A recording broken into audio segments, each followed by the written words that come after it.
Bonsoir à toutes et bonsoir à tous. De chaque côté du chemin, la nature brute régnait.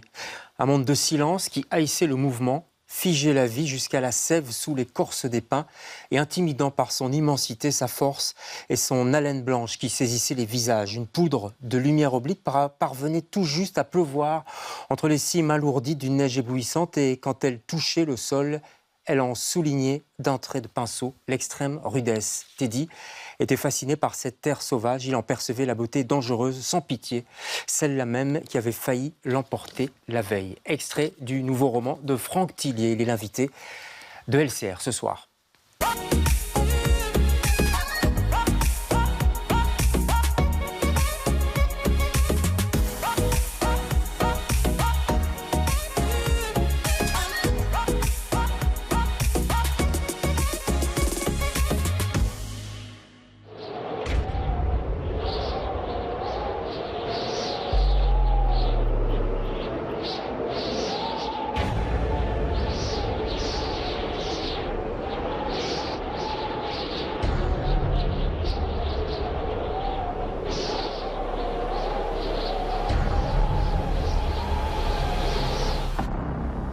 Voilà, et Franck Tillier est avec nous. Bonsoir Franck. Bonsoir. Ça vous fait sourire cette bande-annonce?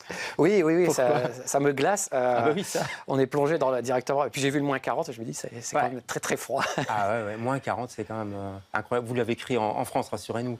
Oui, je l'ai écrit en France. Alors dans le Nord, il fait froid, mais oui, pas à ce point-là. C'est le Nord, comme oui, on dit dans le film. Comme dit Galabru, oui. C'est quand même pas ça. Alors on n'a pas de moufle sur le plateau, on n'a pas de doudou, on n'a pas de cagoule. Peut-être qu'il en faut justement pour lire. Alors c'est pas mal. Cet été, si jamais il fait un peu chaud, voilà, oui, les gens ça sert un peu de clim naturel. Il suffit d'ouvrir le livre et on perd tout de suite une dizaine de degrés. Et c'est plus écolo que, et voilà, exactement. que la clim. Parce qu'il fait hyper froid à Norferville. Bon, ceci dit, ça n'existe pas. J'ai cherché sur Google. Non. Vous avez inventé cette ville. Elle est inspirée quand même de Shefferville, c'est ça? Oui, c'est ça. C'est-à-dire que les villes minières existent. Dans le Grand Nord québécois, il y a des villes minières très isolées où on exploite le minerai de fer. Et je me suis basé sur une ville qui s'appelle Shefferville. Il fallait changer de nom Oui, alors je trouvais que c'est important parce que, alors évidemment, on est dans un thriller, il se passe des choses absolument terrifiantes, avec des personnages pas toujours recommandables, et je voulais pas stigmatiser cette ville qui existe. Pas choquer les habitants. Oui, parce qu'il y en a très peu finalement d'habitants, et peut-être il y a certaines personnes qui auraient pu se reconnaître, donc je préfère vraiment créer tout un univers. Et en même temps, ça me permet aussi d'adapter un peu la ville, de rajouter des éléments propres à mon intrigue. Ouais. Donc ça stresse un peu. Alors les auteurs de polar, ils stressent un peu parfois. Oui, on stresse beaucoup. Oui, parce qu'en fait, on plonge quand même dans des domaines qui sont assez sombres. Parfois, on identifie des réalités avec des vrais gens. Donc, il y a une réalité, si on va en parler d'ailleurs. Oui, il y a une réalité. Donc, on doit composer avec la réalité, mais montrer qu'on est quand même dans la fiction pour justement déjà éviter de s'attirer des donc problèmes. On est prudent, quoi, je veux dire. Oui, on fait attention parce que c'est vrai qu'on vit dans un monde où aujourd'hui, pour une raison X ou Y, on peut être pointé du doigt, tout ça. Donc voilà, c'est important de faire la part des choses, mais en restant dans le réel quand même. Vous avez déjà eu des menaces, vous? Non, j'ai pas eu de menace parce que je n'aborde pas des thèmes non plus qui soient ultra sensibles, mais j'ai déjà eu des critiques par rapport à ce que disaient mes personnages, où on m'a traité de grossophobe, homophobe, raciste, parce qu'en fait le personnage à un moment donné s'exprime de cette manière. Et voilà, c'est pas moi. C'est ce que j'explique. Je dis, moi, je crée des personnages. Le personnage, il est dans une réalité, c'est lui qui s'exprime. Mais parfois, des gens ont du mal à comprendre que l'auteur, il y a des gens qui ont du mal à comprendre le principe de la fiction. Mais oui, c'est ça. C'est ce qui est quand même assez terrifiant, finalement. Oui, c'est terrifiant. C'est pour ça que je me demande si vous êtes prudent. Le déclic, c'était un voyage au Québec. Oui. Il y a 5 ans, vous avez été plus ou moins dans cette région-là, c'est ça? Et vous avez vu, c'est vrai, ces villes minières qui sont... C'est des bungalows, en fait. Il n'y a pas vraiment de route. Il y a un train pour y arriver. Oui, ce qui m'avait vraiment... stupéfait. Alors déjà, c'est un territoire immense, le Québec. Alors le Canada est gigantesque, il y a le Québec qui est absolument immense et très peu peuplé, avec des étendues de nature absolument incroyables, où on se dit, il peut encore y arriver des tuiles et des problèmes. Dès qu'on sort des villes, on n'a plus de réseau. Enfin, on se retrouve dans un environnement quand même très, très hostile. Effectivement, il y a ces villes qui sont incroyables parce qu'elles sont inaccessibles. On y accède par un unique train, après des heures et des heures de trajet. Elles ne sont pas très glamour, ces villes. Enfin, on n'y va pas non plus pour se balader. Et donc, oui, il y a un environnement très hostile que je trouve. Et propice à l'écriture de ce genre de roman. Donc vous y avez été et vous vous êtes dit, tiens, ça pourrait faire un chouette décor pour un prochain bouquin. Et je me disais, tiens, Franck Tillier, chaque fois qu'il voyage, il doit bosser, quoi. Vous voyez ce que je veux dire Oui, alors ça, c'est la déformation professionnelle. Ouais. Non, mais je suis vraiment en vacances, en plus. Alors, vous étiez en vacances, là? Non, je n'étais pas allé jusqu'aux villes minières. J'étais allé au Québec 3 semaines. D'accord, vous faites tort, là, ouais. Dans ces environnements-là. Je ne suis pas allé jusque-là, mais oui, on ne peut pas empêcher au cerveau d'imaginer, de se dire, tiens, il pourrait se dérouler... Quelqu'un pourrait se perdre dans cette forêt, il n'y a plus de réseau, on peut imaginer tout de suite des intrigues. Donc ça, oui, ça fait partie un peu de ce que j'aime, mais je n'étais pas parti vraiment avec l'idée de me dire je vais en faire un livre, puisque la preuve, c'est que c'est ressorti des années après. En fait. Et souvent, les décors comme ça, ce qu'on a vécu, ça ressurgit de manière complètement aléatoire. Bon, vous allez quand même en vacances dans des endroits paisibles, au Touquet, ou je sais pas, à Boulogne, pas loin de chez vous non? Oui, je ne recherche pas non plus à me mettre en danger. D'accord. Alors ici, il y a le décor, il y a la température, il y a l'ambiance, on vient d'en parler, puis il y a l'histoire des autochtones, et particulièrement des femmes autochtones, les Inuits. On parle tout le temps des Inuits, mais il y a aussi les Inuits qui sont moins connus d'ailleurs. Oui.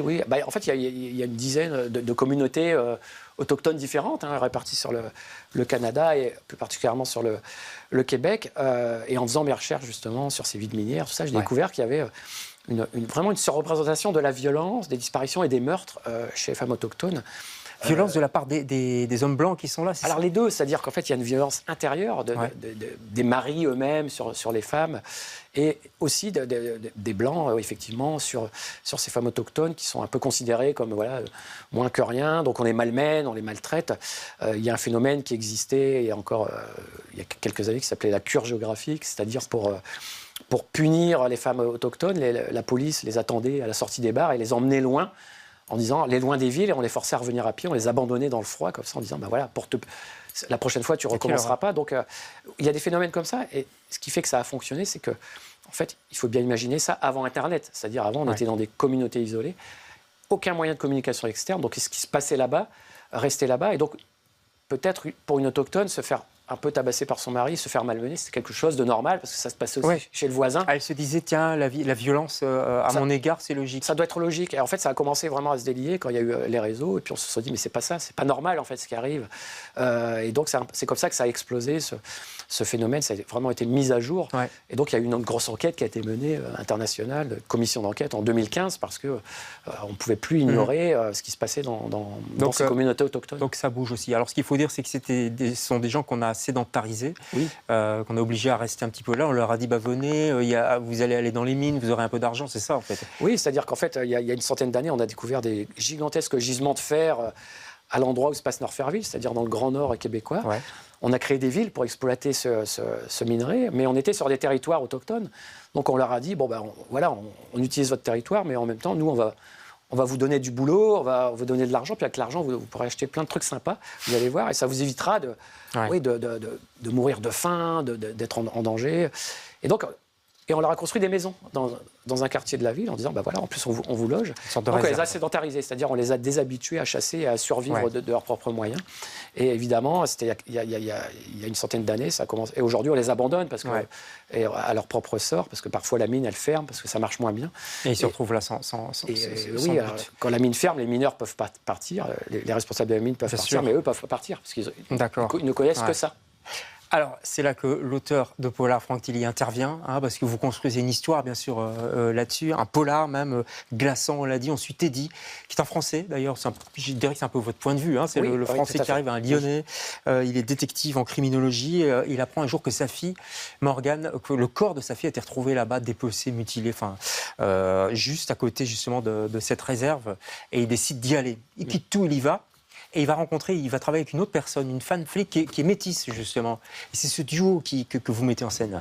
Oui. Alors, je voulais que ça reste un roman français, d'où le personnage français, qui est notre point de vue à nous, de lecteur, qui va découvrir cet environnement absolument stupéfiant, très différent du nôtre, et ces communautés aussi. Mais cette femme, Léonie Roch, elle a un passé lourd. Oui, alors elle, c'est le prologue du livre. Elle a grandi à Norferville, elle est née, elle a grandi là-bas, elle est métisse, c'est-à-dire qu'elle est née d'une mère autochtone, d'un père mineur. Et à 16 ans, il lui arrive un drame, elle est violentée, en fait.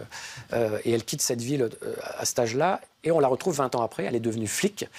Et comme il y a un meurtre qui est commis à Norferville, c'est elle qu'on va envoyer là-bas, parce qu'elle connaît la ville. Et personne ne veut y aller, surtout. Personne ne va aller enquêter là-bas. Et pour elle, c'est un vrai traumatisme, parce que cette ville, c'est le synonyme de ce qui lui est arrivé. Mais en même temps, elle réfléchit, puis elle se dit, c'est peut-être l'occasion de retrouver ceux qui m'ont fait ça, parce qu'en fait, elle ne les a jamais vus, ces agresseurs, et elle se dit, ils sont encore là-bas, en fait. Donc, elle a une double enquête à résoudre. Elle a ce crime du début, la fille de Teddy, et elle a sa propre quête personnelle à résoudre. Vous dites d'ailleurs, parce que vous faites des vidéos, j'étais voir sur YouTube pour expliquer un peu comment on écrit un bon polar, et ce qu'il faut, c'est un décor, évidemment, une ambiance, c'est très important pour accrocher le lecteur, mais aussi des personnages qui ont des failles, et qui ont des failles dans le passé, et voilà, ils essayent de travailler dans le présent, mais avec ces failles. Oui, alors c'est vraiment le moteur de mon écriture, et on retrouve ça dans tous mes livres, c'est-à-dire des personnages qui sont un peu fracassés, cabossés. Pourquoi c'est si important ? Parce que c'est de la matière pour un romancier. C'est mettre un personnage dans une situation très compliquée dès le début, qui a des choses à résoudre. Parce qu'en fait, le but d'un livre, c'est quoi ? C'est de prendre un personnage, c'est lui qu'on découvre, et de le faire évoluer, en bien ou en mal, et de montrer comment il peut surmonter un peu les épreuves. C'est pour ça que c'est un genre qui nous parle et qui nous plaît, et qu'on le lit, parce qu'en fait, on se rend compte qu'à travers ces personnages, on peut résoudre nos propres conflits, on peut les surmonter. Donc il y a un aspect un peu cathartique dans cette... C'est vrai, on projette un peu, hein. Oui, et puis, même si c'est extrême, évidemment. Mais... Oui, c'est extrême, et je dirais même que le fait que ce soit extrême... on se dit finalement nos vies à nous sont pas si moches que ça, parce que ce qu'ils subissent eux, c'est bien pire. Donc moi j'ai raté mon train, mais je peux relativiser. Donc c'est ça qui marche. Ça c'est clair. On peut relativiser sur les retards de la SNCF ou la SNCB. Dieu sait si on a les deux. C'est glaçant, c'est palpitant. Là on a fait la trame évidemment générale. Il faut jamais dévoiler un polar. Précipitez-vous sur ce bouquin, parce que l'enquête est incroyable, vertigineuse aussi. C'est la fin de cette émission, ça va très vite. Vous avez un petit coup de cœur quand même. C'est Hervé Lecor. Titre un petit peu difficile à dire. Alors, nous l'avons noté, c'est Après nous Qui a pris nous vivre. Oui. Pourquoi ce roman ? Alors, c'est un roman déjà, Hervé Lecor, il a une écriture incroyable. C'est un auteur de polar qui a une plume vraiment qui nous embarque. Et c'est un roman post-apocalyptique. Ça démarre d'une panne d'électricité qui va vraiment faire s'écrouler le monde. Le monde, on suit les personnes au moment de la panne, on suit la génération future et celle d'après. Donc on imagine le monde, la dégradation du monde. J'adore un roman qui s'appelle La route de Cormac McCarthy. On retrouve un peu vraiment de cet univers-là. C'est très différent, hein. Évidemment, c'est très différent. Mais on retrouve un peu de cette ambiance-là. Alors c'est très sombre, mais franchement, je conseille de le lire. D'accord. C'est votre conseil. Notre conseil à nous, c'est celui-ci. Précipitez-vous. C'est le dernier Franck Hillier. C'est un des meilleurs. Ça s'appelle Norferville. Ne cherchez pas sur une carte. Ça n'existe pas, sauf dans la tête de notre invité. Merci. Merci, d'être passé chez nous, Franck. Plaisir partagé. Nous, on se retrouve lundi prochain, puisque c'est le week-end. Bonsoir.